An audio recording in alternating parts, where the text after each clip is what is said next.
আরে কি ব্যাপার, এটা আবার কি?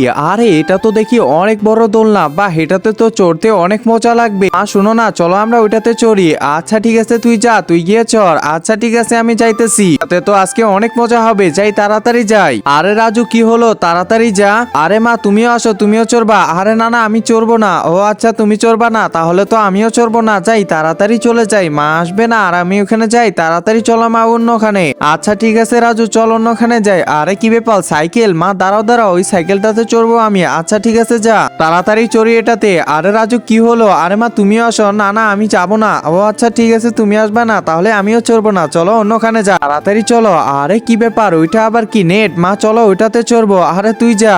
একজন মা কতটা আপন হয়ে থাকে, যার মানেই তাকে জিজ্ঞাসা করে দেখো। তো দেখা যাক বন্ধুরা, এই মায়ের জন্য কে ভিডিওটিতে লাইক এন্ড সাবস্ক্রাইব করে। আর যারা মাকে ভালোবাসো না, তারা ভিডিওটি থেকে দূরে থাকো। আচ্ছা ঠিক আছে, আমি যাইতেছি। আরে এক মিনিট, আরে কি হলো রাজু? যা মা, তুমি কেন আসবে না? আরে আমি যে অসুস্থ আছি।